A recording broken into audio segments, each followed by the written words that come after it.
quiero darle la bienvenida al invitado que tenemos, nuestro hermano Juan. Si nos puede decir su nombre, por favor, en esta tarde. José Jesús Esparza. Bienvenido, señor José. Qué bueno que está con nosotros. Qué bueno que tuvo tiempo de venir y estar acompañándonos el día de hoy. El Señor los bendiga a todos. Tenemos más visitas. Bienvenidos todos los demás. Somos de casa, entonces queremos dar la bienvenida también. Bienvenido también nuestro hermano. Qué bueno que está hoy usted con nosotros hoy. Quiero pedirle que abra su Biblia, por favor, conmigo en Lucas capítulo 15.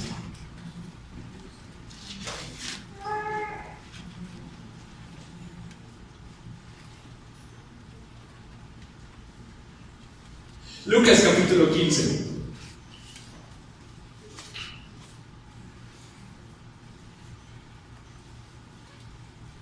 Aunque el cambio de clima me tiene como tocado de la garganta, entonces tengo paciencia de beber, tomando agua mucho.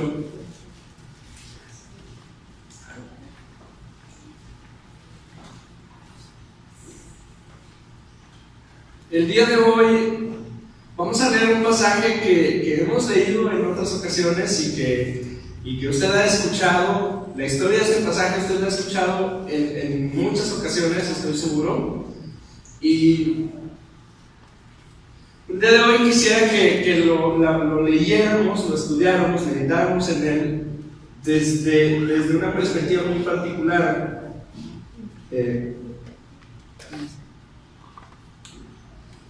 El capítulo 15 de Lucas. En el capítulo 15 de Lucas, Jesús le está dando una lección muy particular a las personas que lo han estado escuchando y que lo están escuchando en ese momento.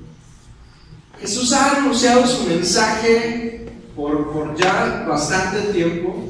De hecho, en este momento es ya casi el final del ministerio de Jesús. Jesús está ya perfilándose hacia Jerusalén para llegar a Jerusalén y ser entregado y ser crucificado y etcétera. La historia que usted y yo ya conocemos de la pasión, del sufrimiento, de la muerte y de la resurrección de Jesús. Ya son los últimos tiempos de su ministerio. Entonces ya cuando Jesús se para en algún lugar, hay una multitud extraordinaria de gente que lo está escuchando, ¿sí? Hay, donde sea que Él esté, miles de personas se acercan porque ya saben que Jesús sana, ya saben que Jesús enseña, ya saben que Jesús hace cosas extraordinarias. Y todo el mundo quiere escuchar de este hombre que además ya ha anunciado que está perfilándose para ir a Jerusalén. Y entonces algunas personas pudieran entender o pensar que con ir a Jerusalén se refiere a que está a punto de hacer un levantamiento de armas o de estado, preparándose para tomar el trono de la nación. Y mucha gente, si él hubiera hecho eso, mucha gente lo hubiera apoyado y hubiera dicho: sí, sáquelo, el rey de los judíos. Todos están perfilando para que Jesús llegue a Jerusalén. Y entonces tiene delante de él a una audiencia muy particular. El versículo 1 del capítulo 15 inicia diciendo: todos los recaudadores de impuestos y los pecadores se acercaban para oír a Jesús. Y los fariseos y los escribas murmuraban: este recibe a pecadores y come con ellos. En los dos primeros versículos del capítulo nos explica Lucas que hay una audiencia delante de Jesús, pero básicamente está dividida en dos: los guapos y los feos, ¿sí? Los buenos y los malos, los altos, los chaparros, los santos, los pecadores, los publicanos, recaudadores de impuestos, y los fariseos y los escribas. La audiencia de Jesús, el público de Jesús, eventualmente se polarizó. Y aunque había mucha gente que lo seguía, cuando había una conferencia, cuando había una reunión con Jesús, básicamente había dos tipos de personas escuchando: los publicanos, los necesitados, los que reconocían que había algo mal en su corazón y que necesitaban acercarse a Dios, y los otros, Los que pensaban que eran santos, los que pensaban que estaban bien, los que a su opinión vivían de acuerdo a los estándares de Dios, que creían que seguían la ley al pie de la letra, que creían que ellos tenían la razón de las cosas. Entonces básicamente eran dos audiencias. Los publicanos, los pecadores, se acercaban para oír, pero los fariseos y los escribas se acercaban para murmurar. Dos audiencias, dos tipos de personas, un contraste entre los que escuchan a Jesús. Y Jesús está dándoles un mensaje, Jesús está compartiendo una buena noticia, Jesús está dando un mensaje en particular, y es que el reino de Dios está a punto de venir y que Dios tiene interés en el ser humano. Ese es el mismo mensaje, es el mismo evangelio que usted y yo seguimos oyendo hasta el día de hoy. De hecho, es el mismo mensaje del cual usted es un portador. Usted en su vida, usted tiene el privilegio de llevar ese mismo mensaje a todas partes. Somos los portadores del mayor mensaje jamás contado en todos los tiempos. Somos portadores de ese mensaje, no nada más porque lo escuchamos y lo aprendimos, sino porque lo escuchamos y lo recibimos y lo experimentamos en nuestras propias vidas. La mayoría del evangelio es que el evangelio, contrario a cualquier otra noticia o situación, cualquier otra cosa, el vendedor con que sepa del asunto es suficiente. Un amigo mío es vendedor de carros y él dice: yo tengo que saber de carros. Si yo soy vendedor, ningún cliente puede venir conmigo y saber más del carro que le estoy vendiendo que yo. Yo tengo que saber todo, aquí lo tengo que tener. Y si me hace alguna pregunta, yo tengo que saber qué me va a responder. Él vendía carros Volkswagen y no traía un carro Volkswagen, traía un Chevy chiquito. Entonces, no te encontraste. César, mi amigo, sabía mucho de Volkswagen, pero manejaba un Chevy. Pero era un gran vendedor. El tipo en 2 meses, durante noviembre, diciembre y enero más o menos, en ese periodo de tiempo, con las ventas que hizo en ese tiempo, pagó su boda y pagó la mitad de su casa para poderse casar. Era un gran vendedor de carros, pero no tenía uno de los que vendía. Sabía de los carros como ninguna otra persona, y si tú le preguntas hasta el día de hoy, te sabe decir motor, tamaño, rendimiento, estilos, cosas extras, todo lo que yo ni me imagino que un carro tiene. Yo agarro un carro, si prende me voy, ¿no? No me importa que tenga lucecitas prendidas, ¿no? La diferencia entre un vendedor y aquel que comparte el mensaje de Cristo es que nosotros no solo lo conocemos, sino que nos hemos apropiado del evangelio en nuestras vidas. No nada más conocemos el producto, lo hemos experimentado y sabemos que es real. Eso es lo que está predicando Jesús. Jesús está diciéndole a la multitud: Dios quiere encontrarse contigo. Y en este capítulo utiliza una serie de estrategias tan interesantes para decirnos básicamente 2 cosas. Una, que Dios quiere relacionarse contigo y conmigo. Y 2, que delante de Él no existen los buenos y los malos, los feos y los guapos, los altos y los chaparros, los publicanos y los pecadores, los santos y los que no son santos. Al principio, en el capítulo, empieza a hablarles con parábola y les da 2 parábolas de preámbulo para que entiendan un poquito de qué es de lo que Jesús quiere empezar a hablarles. La primera de ellas, versículo 3, les dijo esta parábola: ¿qué hombre de ustedes, teniendo 100 ovejas, si tiene 100 ovejas y una de ellas se pierde, no deja a las 99 en el campo y va tras la que está perdida hasta que la haya? Al encontrarla, la pone sobre sus hombros. Cuando llega a su casa, reúne a los amigos y a los vecinos, diciéndoles: alégrense conmigo, porque he hallado mi oveja que se había perdido. Les digo que de la misma manera habrá más gozo en el cielo por un pecador que se arrepiente que por 99 justos que no necesitan arrepentirse. Leemos el relato y parece hasta cuestionable lo que Jesús está diciendo.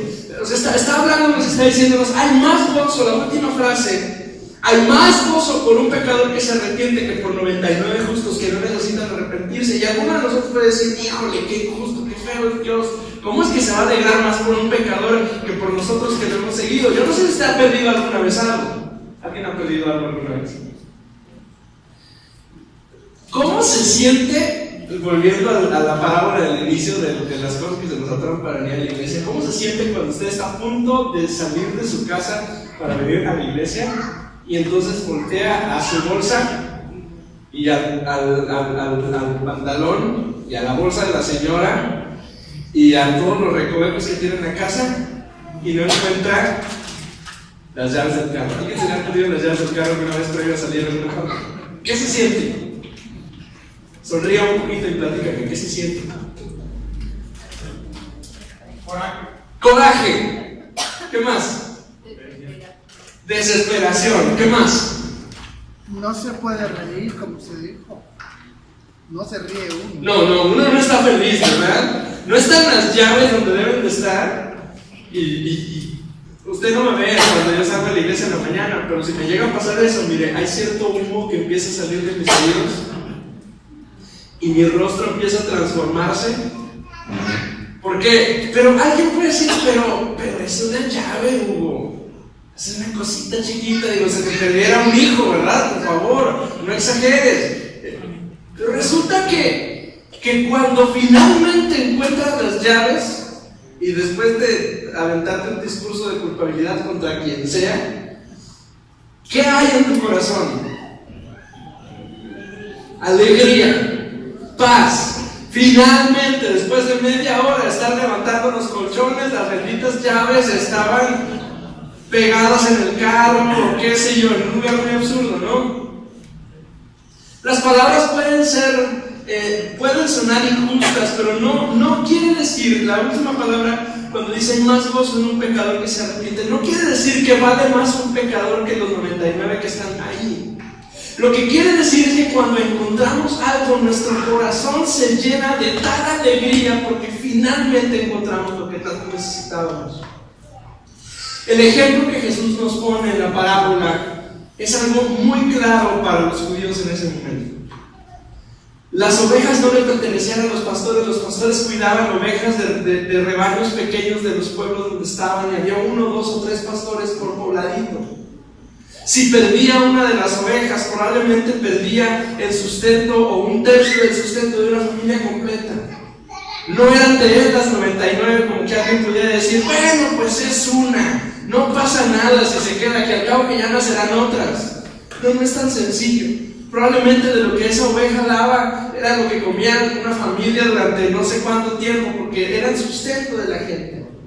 El pastor entendía que si perdía una oveja, perdía una buena parte del ingreso de una familia. Probablemente no la de él, pero sí de alguien de su pueblo, su cuñado, su tío, gente que era cercana a él. Y entonces por eso es que estaba dispuesto a ir y caminar horas y horas y buscar a una ovejita que estaba ya perdida en medio de los montes y de las rocas ahí atorada. Y la encontraban y la traían con él. Y había gozo por haber encontrado lo que estaba perdido. La parábola continúa con otra parábola y dice: ¿o qué mujer? Si tiene 10 monedas y pierde una de ellas, no enciende la lámpara y barre la casa y busca con cuidado la moneda hasta encontrarla. ¿Alguien se le ha perdido una moneda alguna vez? Una moneda valiosa, ¿verdad? Y ya hemos predicado, hemos meditado en este pasaje en otras ocasiones, y la imagen, muy probablemente lo que está pasando es que cuando la mujer se comprometía, cuando un hombre llegaba y se comprometía con una mujer para casarse, el regalo no era un anillo como en nuestros tiempos, sino una diadema con 10 monedas de plata en ella.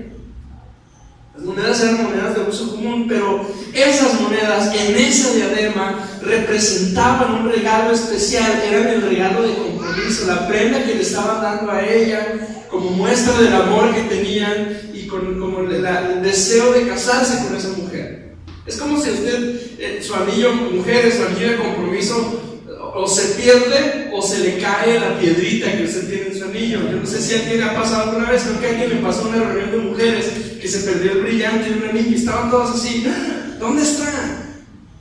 Y andábamos buscando por todas partes. Finalmente lo encuentran y la pone, reúne a las amigas, versículo 9, y les dice: alégrense conmigo porque he encontrado la moneda que se me había perdido. Y les repite la misma idea en el verso 10: yo les digo a ustedes que el mismo gozo hay delante de los ángeles por un pecador que se arrepiente. Y hasta ahí Jesús tiene cautivada a su audiencia y a nosotros también, y entonces nos decimos: ok, entonces esto se trata de pecadores que están perdidos y que tienen que venir otra vez al camino. Y entonces, ya que Jesús nos tiene cautivados con esto, ya que Jesús nos está explicando que se trata de lo que se perdió y que se tiene que volver a encontrar, ya que nos explica con cosas tan claras para ellos como para nosotros sería si se te pierde un anillo, si se te pierde la bolsa, si se te pierden los 500 pesos que te habían pagado y que tenías que depositar al banco, ya que tienen nuestra atención puesta, entonces nos lanza la tercera historia del capítulo. Cuando tú pierdes algo valioso, haces lo que sea para encontrarlo. Y entonces llega la historia del hijo. Versículo 11. Jesús dijo también: un hombre tenía 2 hijos, y el menor de ellos le dijo a su padre: Padre, dame una parte de los bienes que me corresponden. Entonces el padre le repartió los bienes, y unos días después el hijo menor juntó todas sus cosas y se fue lejos a una provincia apartada, y ahí dilapidó sus bienes llevando una vida disipada. Hay algunas consideraciones que hay que ver en este pasaje. Miren, lo primero que está pasando es que este hombre era un hombre muy rico, tenía 2 hijos, más o menos la misma condición que Isaac con Jacob y con Esaú, 2 hijos, y usted sabe que cuando hay 2 hijos, la herencia del padre se divide en 3, y al mayor se le da el doble que lo del menor. Pero básicamente el hijo está diciendo: papá, vamos a hacer como que ya te moriste. Vamos a hacer como que ya, luego ya está diciendo que faltan las herencias, ¿verdad? Porque eres el mayor. Nosotros somos 4, entonces no me conviene, además soy el segundo, no soy el primero, pero bueno, está bien. Si usted es el primero, tiene chance de pedirle a sus papás que divida así en grupos para que le toque más. Perdón. Básicamente el hijo lo que le está diciendo al papá es: papá, ¿cómo ves si hacemos como que tú ya te moriste? Divides todas tus cosas y porque no está pensando en el otro hermano, está pensando en sí mismo, me heredas lo que me toca. El pasaje de inicio revela que hay un problema relacional en esta familia. Evidentemente la relación del hijo con el padre estaba perdida mucho antes de que el hijo se fuera de casa. El hijo se va de casa con la herencia después de ese trato que hace con su papá, pero el problema no inicia cuando el hijo se va. El problema inicia desde que la relación entre el hijo y su padre está distanciada y está frágil. Hay una desconexión del hijo hacia el papá. Si buscáramos un poquito en la escritura, en este momento está siendo muy claro aquello que el profeta había dicho algunos años antes, llamándonos a buscar a Dios, porque si no el corazón de los padres iba a estar lejos del de los hijos, y el corazón de los hijos iba a estar lejos del de los padres. La relación entre este hombre y su papá refleja que las cosas no están bien. Están tan mal que tiene el atrevimiento de ir y ofender a su papá y decirle: no me importa tu vida, no me importa cuántos años tienes, no me importa el día que te mueras, para mí ya estás muerto, dame lo que me corresponde. Así de mal está la relación entre este hijo y su papá. Ahora, increíblemente, el papá reacciona favorablemente a la petición de su hijo. Versículo 14: cuando ya lo había malgastado todo, sobrevino una gran hambruna en aquella provincia, y entonces el hijo comenzó a pasar necesidad. Se acercó entonces a uno de los ciudadanos de aquella tierra, quien lo mandó a sus campos para cuidar cerdos. Usted ya la conoce, pero vea la tragedia en esto. ¿Cuánto tiempo le tomaría al papá amasar la fortuna que tuvo, con la cual heredó a sus hijos? ¿Cuánto tiempo se tarda un padre de familia en garantizar no solo la supervivencia, pero la comodidad de su familia? ¿Cuántos años son? Trasládelo a su vida actual. ¿En cuánto tiempo se termina de pagar una casa modesta? Los créditos dicen que son 30 años, ¿verdad? Si trabaja mucho y le echa muchas ganas, en 15, 20 años lo puede lograr. Si trabaja mucho y le echa muchas ganas. Es decir, el bienestar de la familia no es una cuestión de días. Exige trabajo, exige esfuerzo, exige limitaciones. Es más, ni siquiera sabemos si lo que el papá tenía lo había ganado él, o él mismo lo había recibido de su papá. Definitivamente era una vida de trabajo lo que este muchacho, lo que este hombre, lo que este hijo estaba recibiendo en sus manos. Y por lo que el texto nos dice, no sabemos si fue en días, en meses o en unos pocos años, pero ese tiempo fue suficiente para que el trabajo de toda una vida se fuera a la basura y se gastara desconsideradamente por un hijo. Las riquezas del papá, o quizá de generaciones, se malgastan en días. Y está la condición del hijo que termina trabajando en una labor que es repudiada por el judío. Porque el judío no tiene ni siquiera contacto con un cerdo, porque es un animal inmundo, al cual no se puede acercar y no lo consume tampoco. Quiere decir que el hombre se fue a vivir lejos, al extranjero, donde nadie lo conocía, donde podía hacer lo que él quisiera. Si alguna vez usted ha pensado: quisiera irme a un lugar donde nadie me conozca y poder hacer todo lo que yo quiera, tenga cuidado, porque esos pensamientos son peligrosos y no son del Señor. Alguna vez nuestros hijos, nuestros adolescentes nos dijeron: quisiera no estar aquí, donde nadie me vea, y poder hacer lo que yo quiera, experimentar lo que yo quiera. No, ten cuidado, esos pensamientos no son de Dios y te llevan, son un camino de rebeldía y te pueden llevar a una vida de maldición. Cuidado con eso, no lo hagas. Verso 16: y aunque deseaba llenarse el estómago con las algarrobas que comían los cerdos, nadie se las daba, además tenía hambre.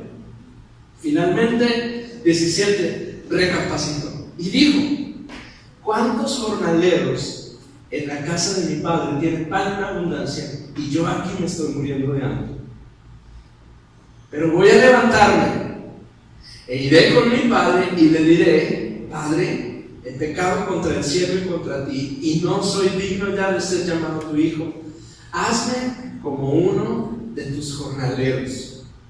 Recapacita. Creo que otras versiones dice: volviendo en sí, le cayó el 20, entendió que estaba mal y dijo: creo que tengo que hacer cambios en mi vida. Pero ni siquiera consideraba como posible el poder regresar con su papá como un hijo. En su mente está la idea de volver como un simple jornalero. La desconexión que hay entre este hijo y su papá es tan grave que él mismo ni siquiera considera posible que su padre lo pueda recibir. Y entonces la historia cambia. La expectativa de un hijo que hizo lo que este hombre hizo es que si se atrevía siquiera a llegar a los terrenos de su papá, él iba a ser castigado y apedreado. Porque este hombre lo que hizo es deshonrar a su papá. Y la deshonra a los papás no era cualquier cosa. De hecho, hay un mandamiento de los 10 mandamientos que se dedica justamente a la relación de los hijos con los padres. Y dice: honra a tu padre y a tu madre. La violación a cualquiera de esos 10 mandamientos implicaban la muerte, o al menos una sentencia muy severa hacia las personas. La usanza era que el papá tenía su casa, su residencia en el centro de la propiedad y los jornaleros alrededor del camino para llegar. Y si el hijo se atrevía a venir a la casa del papá, antes de llegar aquí, tenía que pasar por enfrente de todos sus trabajadores. Y cualquiera de ellos tenía la autoridad y la libertad para agarrar piedras y aventárselas y matarlo. La expectativa de alguien que regresaba en esa condición era de castigo. Iba a ser apedreado por todo el mundo por la deshonra que había provocado a su patrón. Pero lea conmigo el verso 20. Y así, levantándose, vino a su padre. ¿Y cuándo? Lea conmigo esa frase. ¿Y cuándo qué? Y cuando aún estaba lejos, lo vio su padre y fue movido a misericordia. Y corrió y se echó sobre su cuello y lo besó. Mi versión dice: todavía estaba lejos cuando su padre lo vio y tuvo compasión de él. Corre y se echa sobre su cuello y lo besa. Y la clave es esta palabra: compasión. Aunque el hijo estaba desconectado de su papá, el papá tenía los ojos puestos en el camino, esperando la llegada del hijo con sus ojos llenos de compasión. La pregunta es: ¿por qué? ¿Por qué tiene que correr el papá a encontrarse con su hijo? Porque mientras que al principio de la historia el padre lo deja ir y no lo retiene, eso es algo interesante, porque muchos de nosotros papás en algún momento hemos pensado: nuestros hijos se quieren ir, quieren tomar su camino. Y a veces nosotros papás los retenemos, decimos: no te vas, aquí te quedas. Y con enojo el muchacho se queda, pero en cuanto tiene oportunidad finalmente se va. La pregunta es: ¿por qué el papá no lo retuvo?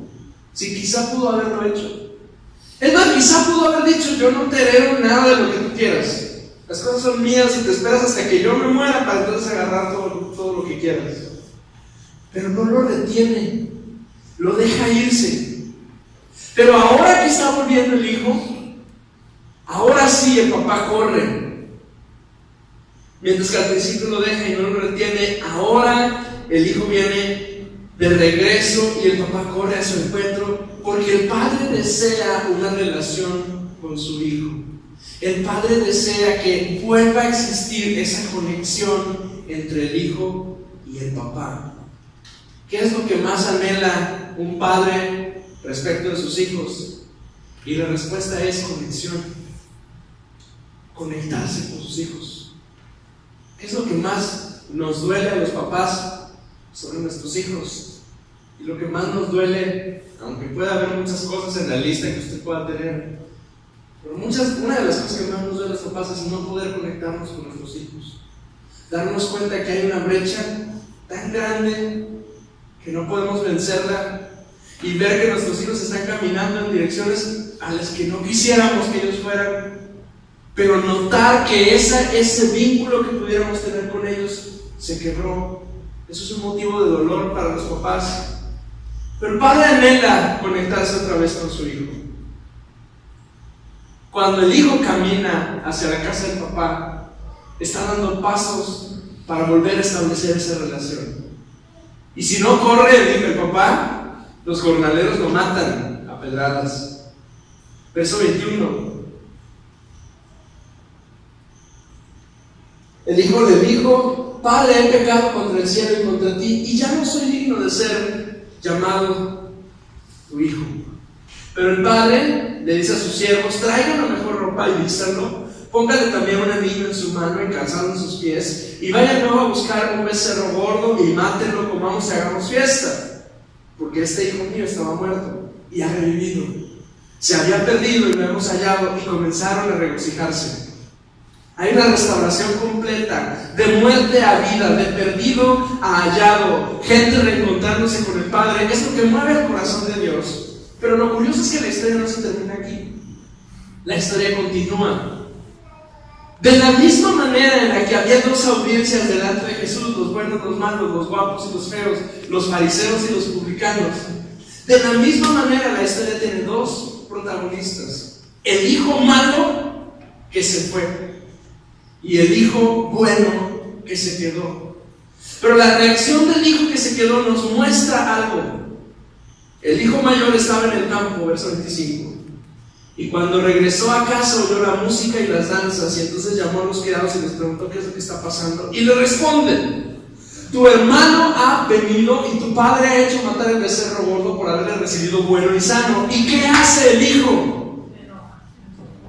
Se enfurece y dice: ¿cómo es posible? Este tipo se fue y gastó lo nuestro. Mentiras, porque no era suyo. Y ahora viene muy cantante, muy campante, muy feliz, y ahora sí le hacen fiesta.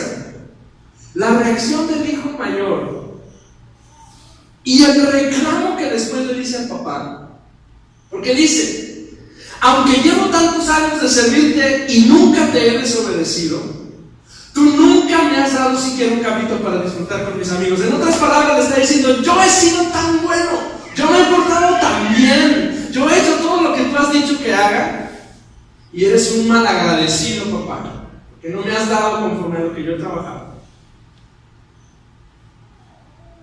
Mi papá le dice: papá, pues si todo lo mío es tuyo, tranquilo.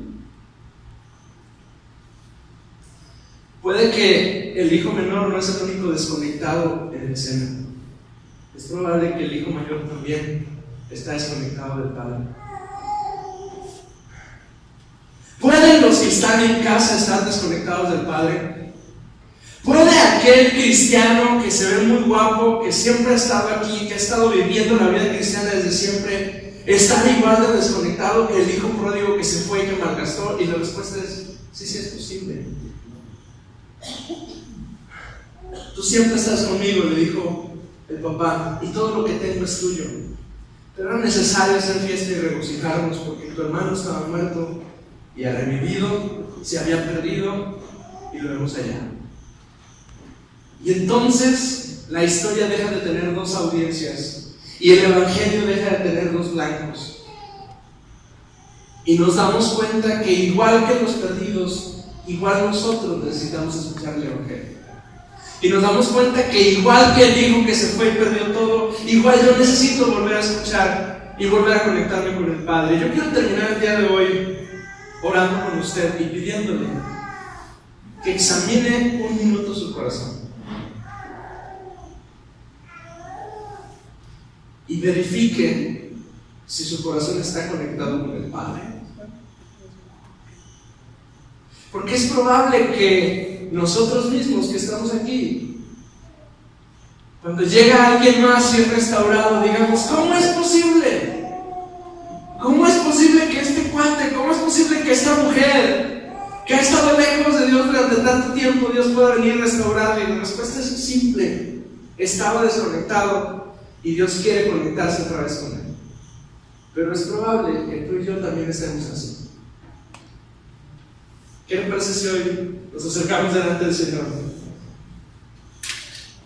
y oramos a nuestro Dios y le decimos: Señor, a lo mejor yo soy el hijo pródigo, a lo mejor yo soy ese hijo que malgastó la herencia y que se alejó. Vengo hoy delante de ti, recíbeme. Inclina su rostro donde está.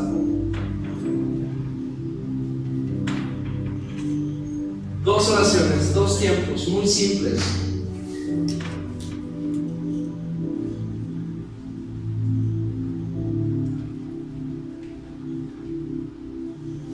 A A lo mejor hoy soy el hijo pródigo que ha estado lejos y que necesita acercarse. Si es así, ore conmigo al Señor y diga: Señor, perdóname, recíbeme otra vez, ten misericordia de mí. Estaba lejos y estaba muerto y estaba comiendo algarrobas y tratando con cerdos, pero tú, Señor, eres bueno y me recibes. Si ese es su caso, yo quiero decirle de parte del Señor: el Señor es su Padre y quiere conectarse otra vez con usted. Si ese es su caso, escuche de parte del Señor esto: Dios es bueno, y sea lo que sea que usted haya hecho, y la razón que fuera por la que usted se haya alejado, incluso si ha malgastado los dones y los regalos que Dios le haya dado en algún momento, su Padre Celestial está hoy aquí dispuesto a recibirlo. La condición que sea en la que usted se encuentre hoy, incluso si fuese oliendo a cerdos, su Padre Celestial está hoy listo para recibirlo. Y las puertas no están cerradas para usted. Al contrario, el Padre tiene sus ojos puestos a lo lejos y solo está esperando el momento en el que usted diga: aquí estoy otra vez para recibirlo. Oremos juntos a Dios. Señor, en esta tarde, yo soy ese hijo perdido. Yo soy ese hijo que estaba muerto y que estaba lejos y que malgastó los dones y las capacidades y el llamado, malgastó su familia, malgasté todo lo que había recibido de ti, Señor, pero hoy vengo delante de ti a pedirte perdón, a pedirte que me restaures, que me limpies. Ven y abrázame, Señor, porque necesito tu abrazo en este día. Ayúdame, Señor. Te necesito. Te necesito, Señor. Te necesito. Espíritu Santo, tú que estás hoy aquí con nosotros, mueve nuestro corazón.